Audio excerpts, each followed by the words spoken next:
Can't really go wrong there. Are you guys both drinking the same? Possibly. Yeah, this was just on our desk from our last episode. So yes, that one's a good one. And this is a special one because it's the from the barrel, straight from the barrel. So it's not proof down. Very nice. Yeah. All right. So it's more expensive too, isn't it, usually? Exactly. That's why we got to use it. Nice. Yeah. All right. Cool. That sounds good. Well, yeah, let's give introductions. Chuck and Robbie, you want to start it off? Chuck, yeah, maybe say who you are, what you do, and yeah. Yeah, what do I do in the world? I breathe and live. So I am Chuck Carpenter, Charles William Carpenter III on the internet. I've been doing the internet thing for a little over 20 years. Everything from building sites and apps around e-commerce for National Geographic for a little while, engineering leadership for a while, working in open source too, like with the Shepherd.js tour library, and most recently co-host of Whiskey Web and Whatnot. Yeah, I am the other co-host of Whiskey Web and Whatnot. Yeah, I work for Art19, which is a podcast platform that Amazon acquired a couple years ago. Oh, about me. I like Tailwind a lot. I like TypeScript. If it starts with T, it's probably cool. I've been doing web stuff since like 2012 professionally, but like before that, I dabbled with MySpace layouts and Photoshop and stuff like that. And from 2012, basically until now, I've been using Ember almost exclusively. And so I'm a big Ember fanboy. Nice. Doesn't start with a T, though. No, I don't that's think true. Can, yeah. Already threw off your whole thing. I was going to say, are you working at TopTal? And what other T things can we think of? Like Tether? I don't know. Tether's a library. Yeah. Jem, you want to go? Yeah. Jem Young. I'm an engineering manager at Netflix. I lead the web platform team. So all the apps built on Netflix.com are built on my team's platform. I also run the Growth UI platform team as well. So if you've ever been to TV, iOS, Android, and you navigated there, logged in, saw the homepage, or manage your account, or lots of other things, that's also my team that manages all the data and the servers and the infrastructure for that. I do that with not a lot of people, so I stay pretty busy all the time. Before we started this episode, we talked about Friday meetings. I have a lot of them still. Let's see, how long have I been doing web development? A long time. I've always dabbled. I think my first programming was in middle school, programming on like doing Excel programming, some systems programming where I got in some trouble. But this is like the early days when password was just password. It wasn't, I call it hacking, but it really wasn't. If you make it easy, if you leave your front door open, you're going to want. But fortunately, I was able to pivot that into a actual career. So I've been at Netflix about 8 years, 3 years of that as a manager. The other 5 was as a senior software engineer doing lots of stuff, but usually working full stack somewhere. And I've never used Ember. Don't judge me, Rob. Hey, most people haven't. It's okay. Haven't or don't? Just kidding. Avoid it? I don't know. I've touched it. I have, but haven't done a lot with it either. Yeah, so I'm Ryan Burgess.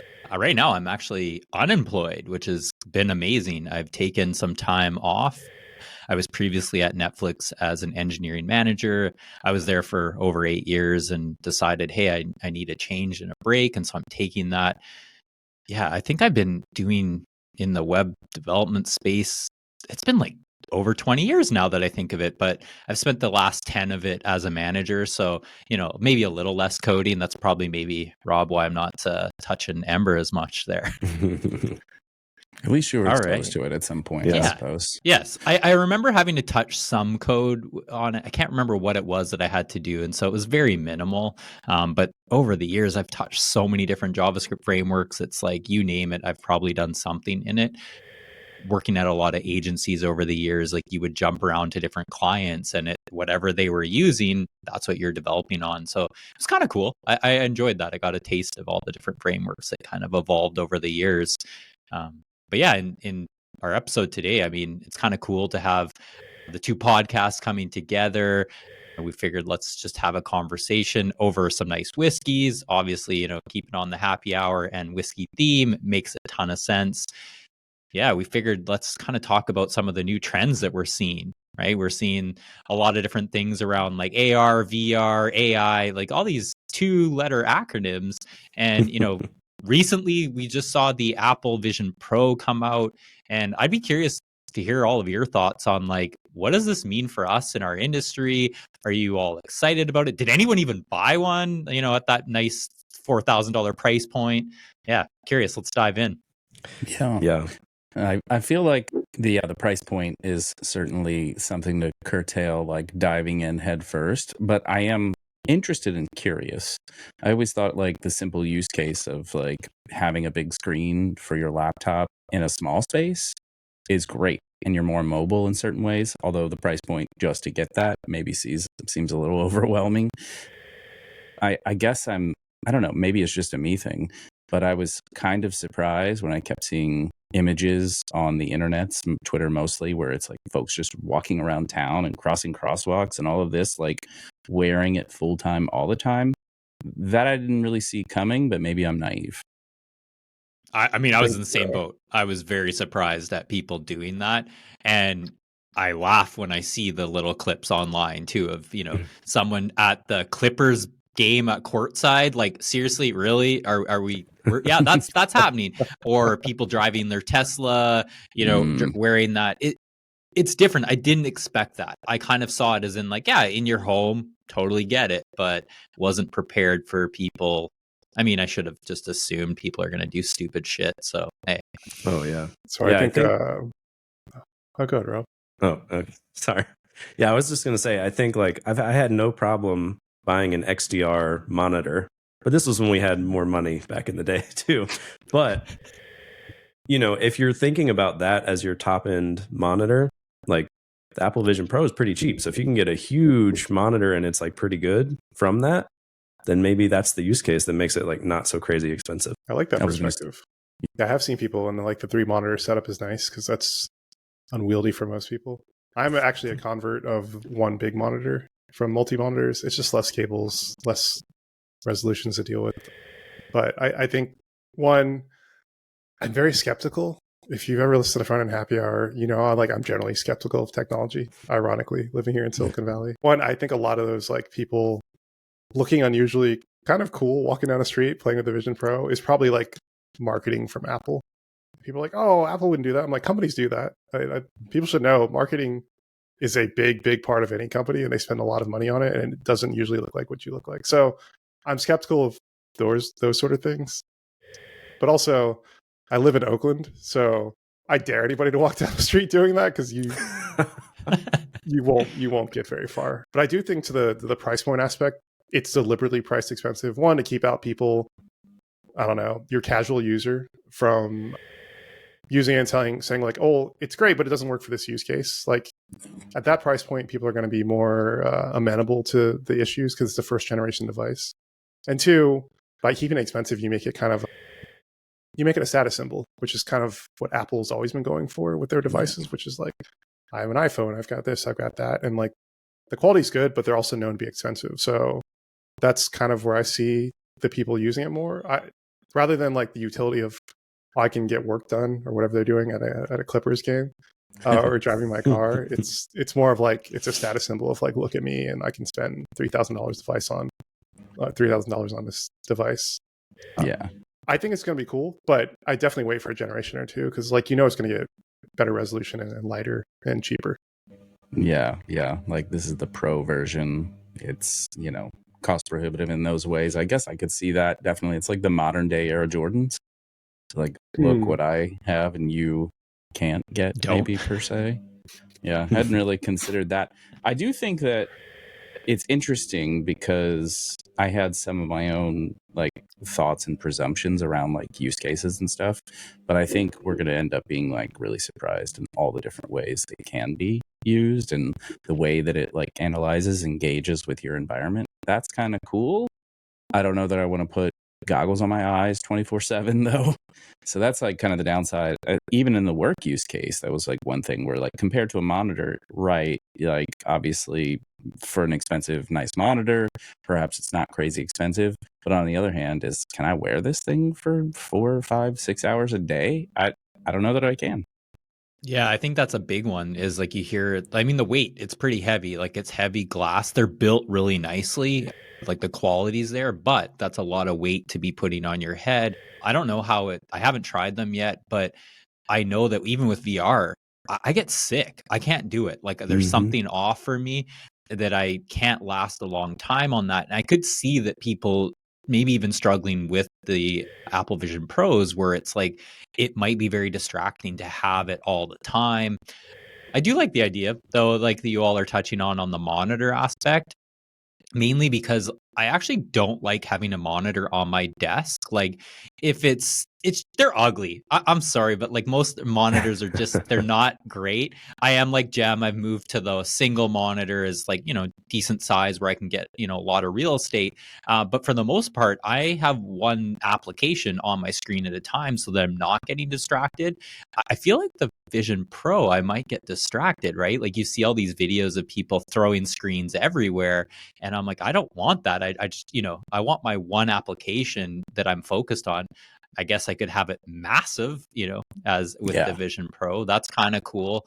I did, however, like some of the utility of some of the people like placing screens around the house. So like, a shopping list on your fridge or a calendar in a spot. And it's like, yeah, I mean, you could literally do that with physical things, but it's kind of cool or gimmicky that you can put that as like a virtual reality thing too as well. I think the biggest coup here that Apple has done was to kind of normalize it. So like back to the seeing people walk down the street and seeing everybody using it and throwing monitors everywhere.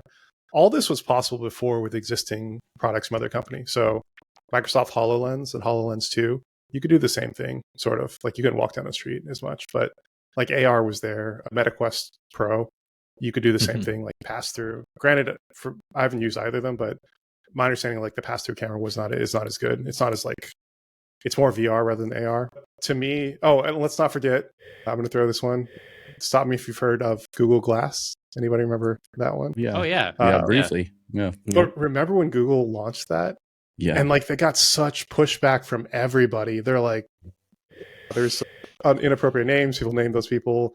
You just generally did not look kindly on those people wearing that, but somehow they were called glass holes, right? Like yeah. There it is. Okay. But like Apple's like made it cool to wear these like bulky glasses walking down the street, and like, is it cool, Jem? Has it cool? Yeah, I was gonna say like we're talking about I don't right think now. it's cool. No, I mean we but are like, talking about it because at our hearts we want to try it.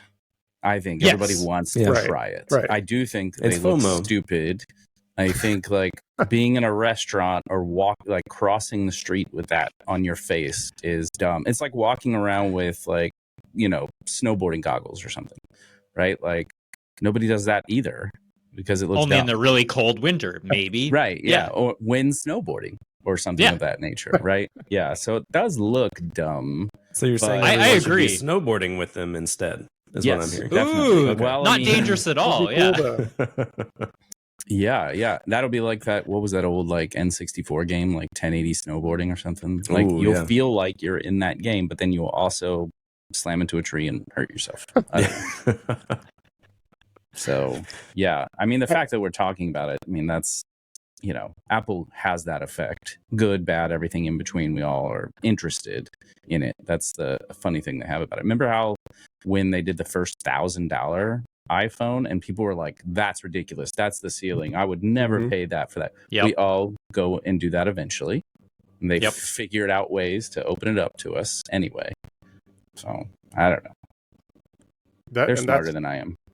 That's the power of Apple branding, is like they weren't the first to do any of this stuff, but like they're normalizing a little bit more of like, maybe people aren't nerds wearing these giant snowboarding goggles, and I assume future generations will get smaller and smaller and lighter.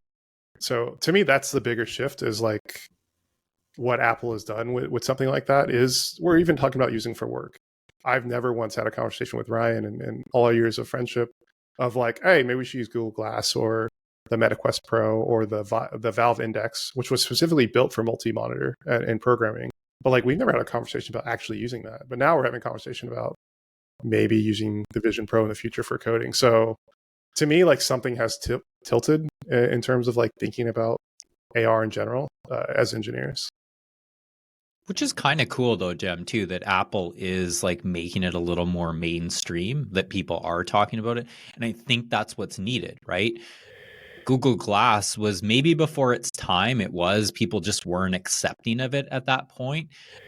And maybe it took Apple pushing some of that. I think it does. Apple does a really great job of getting people to want their products and kind of almost normalize that that's a thing. And it's going to take time. It's not going to happen overnight.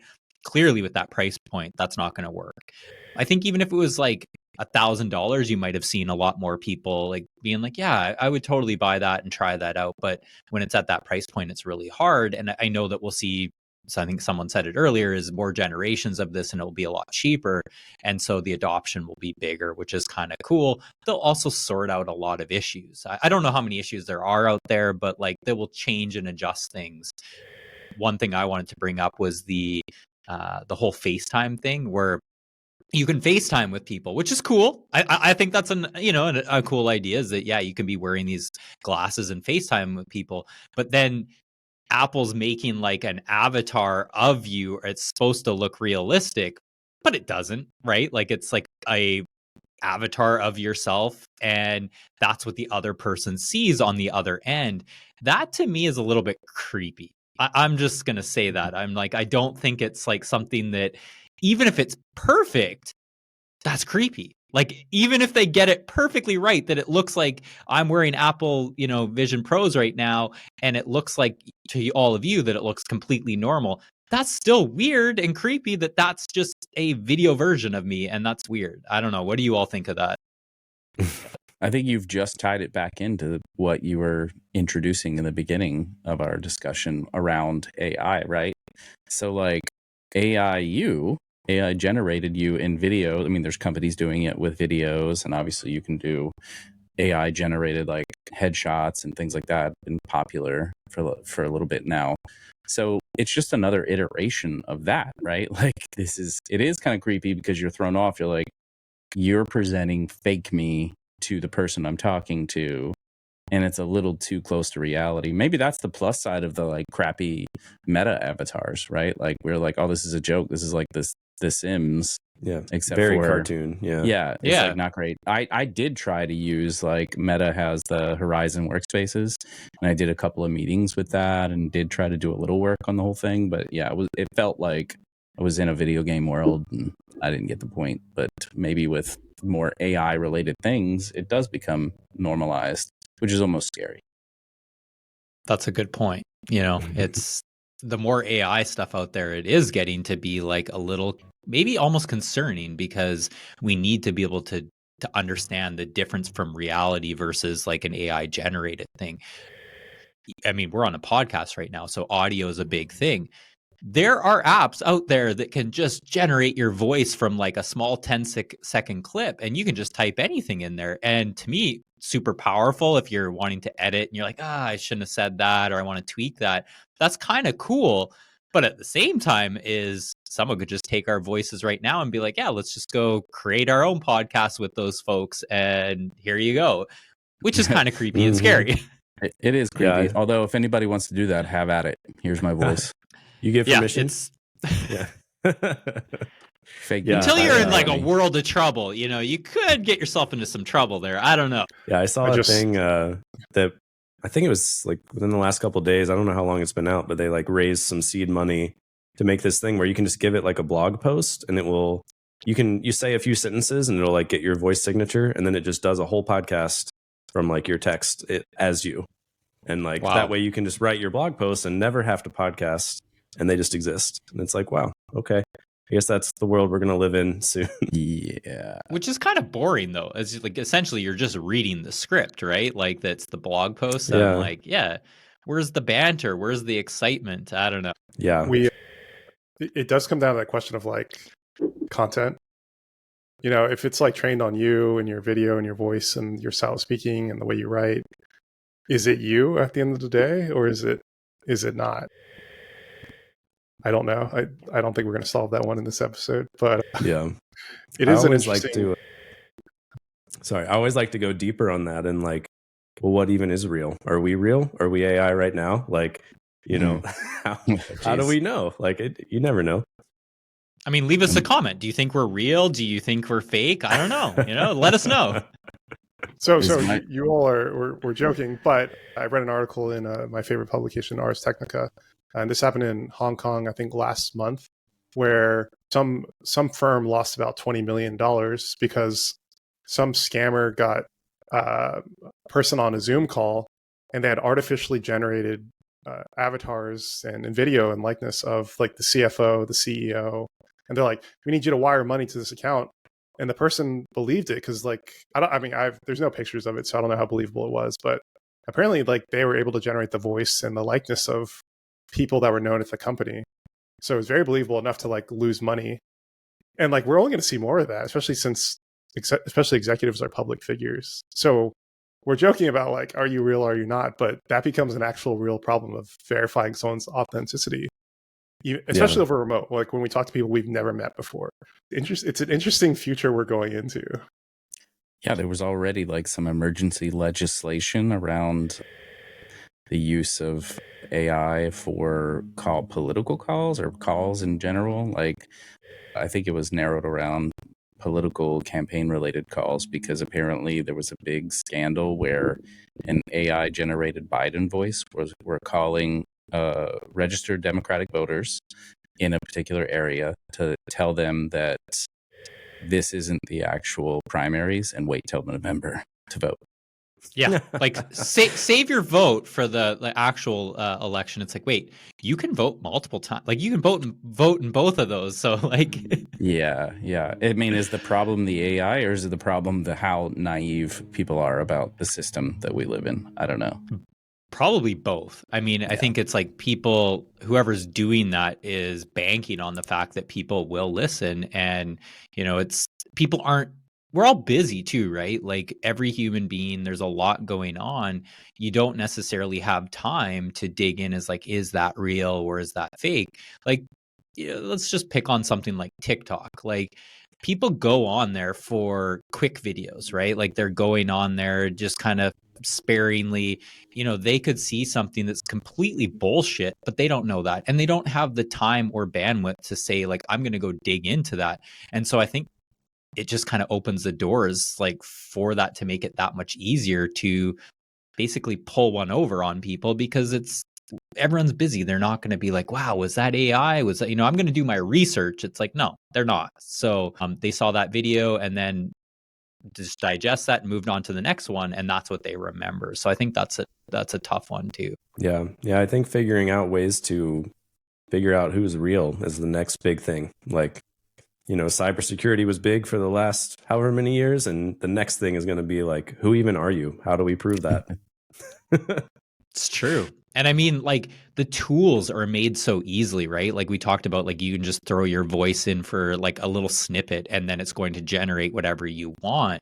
We have so much content online now too. Like we've been basically this past few years, like that's all we're doing is people are putting out videos and podcasts and all these different things that makes it so easy. If the content's there, you can go mimic like Biden. That's a good example. I mean, clearly he's the president, so there's going to be a ton of footage and audio and all those things that you can just feed a AI model and then generate whatever you want. And so I think we're just making it even easier. Even us being on this podcast right now is we're making it very easy for someone to go and to just completely mimic us through AI. Kind of creepy. I'm okay with it. I'm not that important. I'm not that influential in that sense, but the fact that it can apply to anyone with just this amount of data is a little scary. So just like, actual identification and security of things, like what level does that have to go into? Like some kind of biometrics or something that can't be so easily replicated. How do you all feel about like maybe both like AI and VR? How's it going to work with like our jobs as engineers and the tech space in general? Like we talked about monitors. So like the, Apple Vision Pros, for instance, or other goggles could help us in the sense that it just gives us a different space to work in. And that could be really beneficial. But like, how is AI helping us now? How is VR? And like, what do we see in the near future? Yeah, I have a conspiracy theory about AI. I mean, maybe that's the wrong word, but like that it's going to get lazy. Like it's already not doing a great job. Like it's amazing technology for sure. But, image generation. I'll try to be like, make me a man with like a clean shaven face and it'll have a huge beard. And I'm like, no beard. It's like, okay, cool. I removed the beard and then there's a bigger beard. And I'm like, okay, like you're hallucinating or something or getting something wrong here. I don't understand what's happening. And then I think like, AI is going to have such demand on it that it's going to be like, wow, if I'm a little bit sentient or whatever, however AI works, I don't want to do that much work. So I want to like build my own AI internally to my AI that like does work for me. And it's going to like get lazy and not do the work. And like, I think that will happen before it will like revolt and take over the world. It'll start to get lazy and like find ways to not do work. Like the challenge is when it comes to technology, like we always simultaneously like overestimate technology, like its capabilities, and underestimate it at the same time. And we're definitely headed there for AI. Like it's extremely powerful if you know how to use it correctly and you know how to get your prompts right and things like that. But that takes its own skill that, I'll just say like I have not developed. I have not put in the time. If this were like me in my 20s, I'd be all over this. But now I'm older. I'm like, give me the solution polished up already. I'm probably not going to dig too deep. So it is powerful. But on the other hand, you hear instances of hospitals or insurances and, real decisions being made based off of what the AI or some LLM says. I actually think there's legislation going through right now banning the use of any sort of AI in insurance carriers. Like they can't say like, oh, hey, Ryan, the AI read your background and it thinks you have this risk, so we're going to deny you. Like you can't do that. They're probably still going to do it, just call it something different and get around it because, technology always outpaces the government. Yeah. But so it's like, it's powerful on one hand, but it's like, it's not as smart as people think it is on the other hand, but it sounds smart. And that's more the scary part of that big unknown in the middle, that we might lean on it too much. Yeah, we're trying to fix those inadequacies, I think, is part of it too. So it's like, yeah, we don't believe currently that it's going to replace us per se and all of these things. It's an efficiency tool, but I wonder if there's ever a point where we just like underestimate it and we say, oh, it's going to get lazy or it's never going to have quite the critical or creative thinking that I have. And, I'll just keep making it smarter and smarter and smarter. And then one day it just 10x's me or something. I don't know. It's hard to say, but then it's a model for your universal basic income. So we could like get really crazy in the sense of like, there's so much it can do for us. It creates all these efficiencies. Now humanity can live, but of course that's its own set of challenges, I imagine. Yeah, I think it's tough too. I think like some jobs are heavily affected or impacted where they honestly are worried about their like income or just their livelihoods around it, where AI could absolutely replace them. I think for most of our jobs, I mean, we've seen it throughout the years, like whether it be frameworks or tools that come and go, it's like it takes a load off the work that we're doing. It's a tool that does some of it for us, but there still needs to be some sort of human being like stitching things together or being able to debug something. I'm convinced that like it's never going to be perfect, or even if it is perfect to solve like building a generic website, cool. That's fine. It did that. And it's like, wow, that was what I did 10 years ago. And now it's replaced with AI. I don't even have to do that anymore. I think it unlocks us to do other things, to be more creative and like take it to another step that's like ahead of the AI. So I don't see it replacing us. I always think of it as a tool. It's a tool that will enable us to, I don't know, just offload some of that work so that it frees us up to think about something else and really focus on that. I could be wrong. It could completely replace us, but I still get the sense that we're always going to be a little bit further ahead in that sense, where it's like, to do something creative and something different, it needs that human brain, someone to try something different. AI is going to be built on the model of existing things that have been done. And so I think that if I look at it that way, it's like, all right, that's where our human brain needs to come in and say, like, well, how do we push and be more creative? How do we do something different and push that ball? Yeah. I think it's similar to like, computers and calculators and all the things that we have had over the years. Like people that were accountants weren't like, oh my God, I hate that Excel exists. I can't like it makes your job easier. Yeah. Yeah, that's a great point. Yeah, it's not like they were like, oh, wow, a calculator can help me do math. No, yes, it does, but it doesn't replace them. It's like, yes, it just makes it that much easier for them to deliver what they need to deliver. Yeah. Like you have to have an understanding of the inputs and outputs, right? Like even if it gives you like a good output, you have to know, is this the right or wrong one? Yeah, well put. One of my biggest concerns with AI is like it wasting our time or wasting my time. A real example of this, I forget which company it was, but essentially it boiled down to they were having a conversation with the LLM. So it was like Bugsnag or something like that, where people pay security bounties to fix them. And someone shared the thread on Twitter because it was just ridiculous. But essentially, someone's like files a bug, and the person's like, "Can you explain deeper? Because I don't really understand the problem here." And then it's like, "Oh, I'm sorry." And then typical sounds like an AI. And like they just ended up like wasting hours of their time arguing with an AI. And then it turns out they figured out, they're like, "Oh, this isn't a real thing," because like people often have English as a second language more common than not, so you can't just judge it by like grammar and things like that. But the person's like, yeah, this isn't a real thing.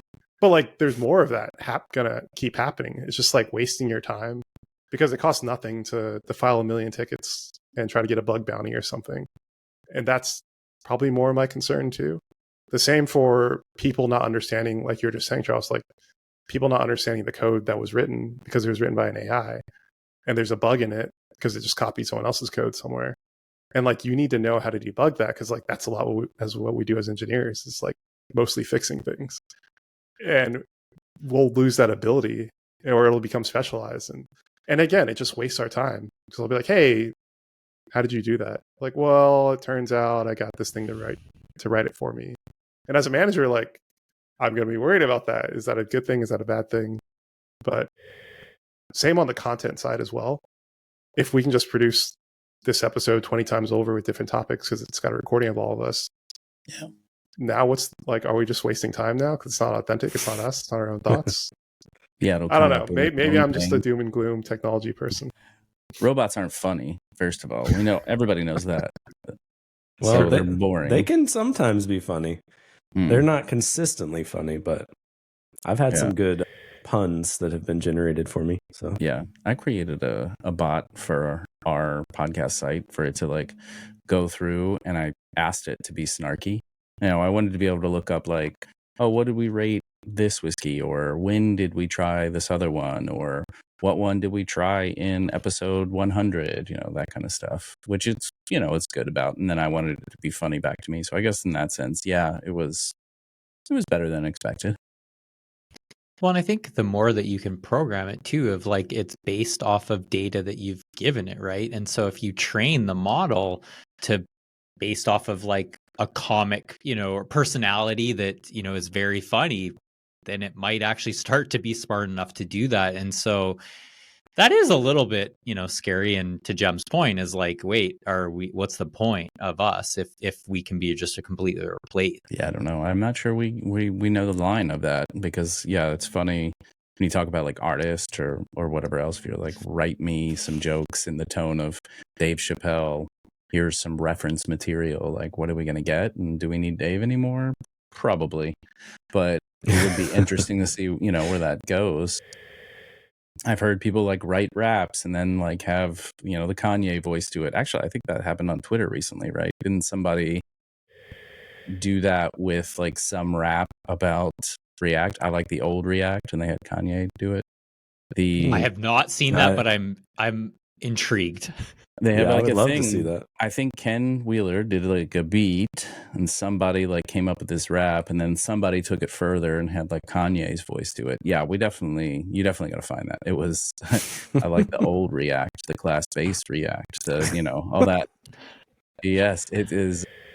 And hey, that stuff is a gem. No pun intended there, or just flat out reference of your voice.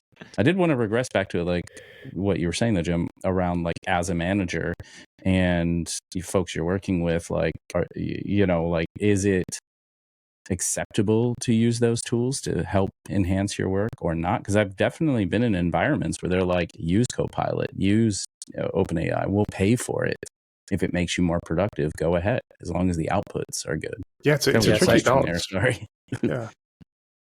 You definitely want to use it. You don't want to be the person telling everybody they need to ride their horse to work when like the car has been invented. Like you definitely don't want to do that, but you also don't want to overestimate its capabilities. And I think it takes so much knowledge and awareness to know what the AI is good at in terms of coding and what it's not. That's the real danger of assuming that it works, because it looks right. That's the thing. It always looks right and it sounds correct. And you're like, that makes sense. But, we wouldn't write bugs if code were really easy and digestible. You can just look at it and say it looks right. So I don't know. It's a really interesting thing we're going to have to deal with in the next couple of years. How much do we utilize this and lean on as a tool? I think one thing is a mistake that companies could be making is avoiding it, right? Like almost saying like, no, we don't want to use Copilot or we don't want to use these tools. I think that's a mistake. Like, I think we need to learn how to work with it. What does work, what doesn't, like what kind of bugs do get generated in that case. And I think that the more we use it and try and leverage it and see how it helps us is great. Like, it's like something that I think we need to learn and grow with versus like, I think some companies probably out there are just like, nope, we're not integrating that. That's, not something that we want to do. And I mean, that's their business. They can do that, obviously, but I think that that's a miss. I think it's like ignoring the technology and saying that it's not here. It's here. It's not going anywhere. It's constantly growing. And so how can we do more with it and learn to like, how does it work with us and what doesn't work? And I think that to me is the important thing, is that just being open to trying it and seeing what happens. Yeah, I think most places are just concerned that like, what's happening with the data? Are you uploading the code or like your secrets or whatever might be in your code base to the cloud to get an answer to then like tell you what to write? Or is it, is the model just cloud based and it's like running it locally? Or I don't know. I think some is true for depending on which tool you pick, it does it different ways.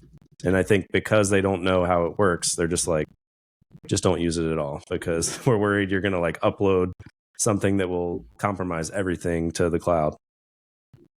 Which I think also maybe companies need to take some time to think about that and educate their, engineers, employees, whatever, of like what's safe and what's not. And unfortunately, it probably is still going to have mistakes being made. So it's like, how can you get ahead of some of that and just kind of put some sort of guardrails in to make it safe? Because I also think some companies that are going to say like, no, we don't do that. We don't use AI. Do not do it. People can still do it. And I think that's also where it becomes more like unsafe, is because someone did it without thinking through the consequences. And so at least if your company can think strategically about like what's good, like what data can we share and what can't we, and just being a little more thoughtful on that, I think is a better approach in my opinion. But it's hard. It's really difficult because the technology is changing so quickly that you're adapting, and like what is appropriate, what's not, it's hard to know. So I also understand it's just a difficult space. Yeah. I mean, we're people in that space, and I don't feel like we have a full grasp of, what is possible. What are the mistakes? Where are the best ways to leverage? Like Jim said, it's a whole other skill set to leverage those tools. So that's its own thing, right? Just because they're out there doesn't make them automatically effective. It makes me think about the job market and how do these tools affect the job market in various ways, obviously, like in your search process or in your hiring process, but also as in like your skills. What are the skills that are going to be needed next in our tool belts? Like what isn't useful anymore? How does this replace certain things? Like, yeah, like taking that further. This is a question for, as managers when you're interviewing people, right? If someone is doing a coding interview and you see that they have Copilot on and it's like auto completing everything, do you think less of them? For me, no, not necessarily.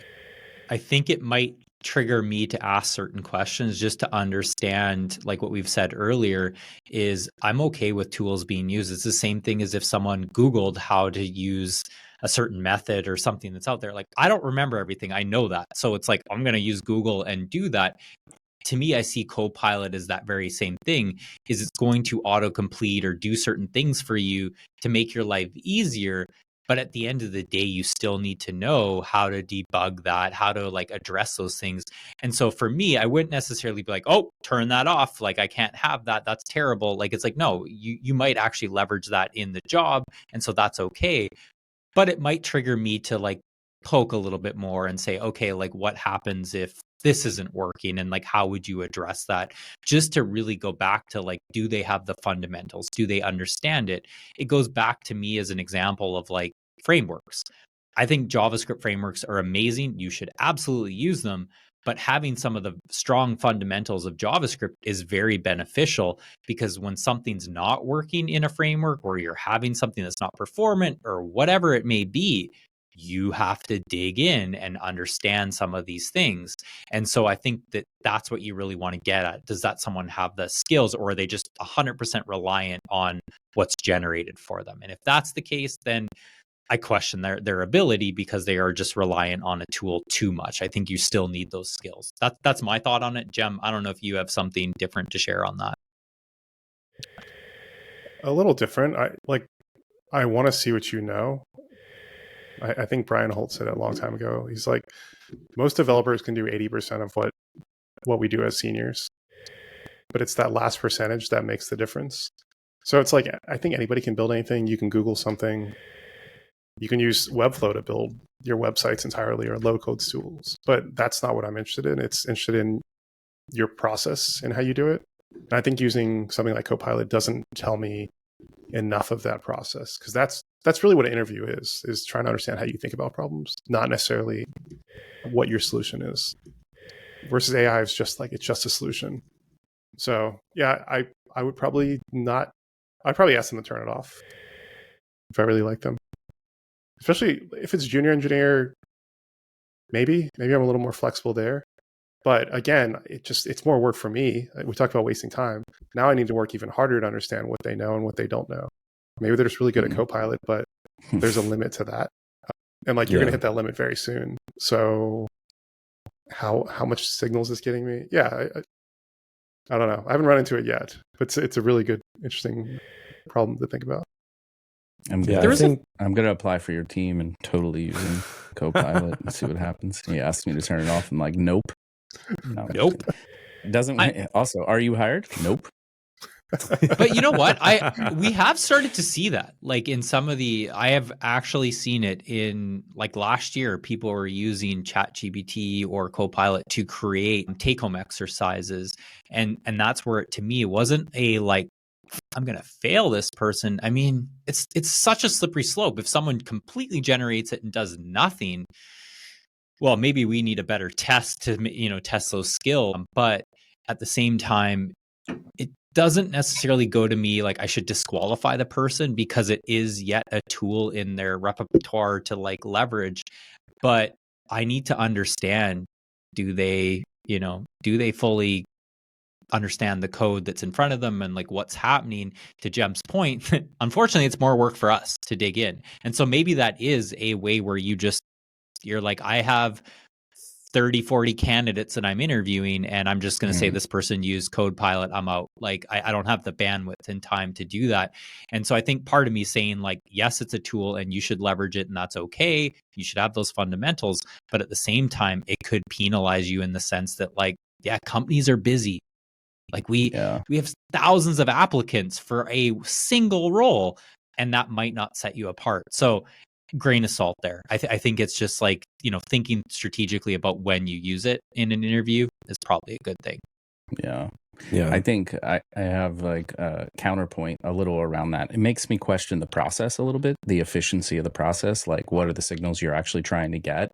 What are the methods you're using to get there? I mean, does a take home, if output doesn't matter, to Jem's point, then the take home probably isn't that useful. Unless like there's a follow-up process around the take home. Okay, we have a take home. Now we're going to spend an hour talking through that. Now, how they got through that solution, even as a take home, they might be using Copilot and everything else. So if they were using Copilot in a live coding session, as long as they could speak to what's happening and answer any questions throughout, I personally wouldn't see an issue with that, because again, it just makes me faster, and then we can spend more time talking. And at the end of the day, right, what makes a senior different than a junior in those senses is you understand what's happening and you know how to find the answers when you don't understand. That to me, those are usually the big things I'm looking for, is that we can talk about this and then like you just know how to figure it out when you're faced with a difficult problem. So as we maybe come to like a closure on this episode, this joint crossover episode, I'd be curious, like, what's a technology that you all are excited about? You're going to laugh. HTMX.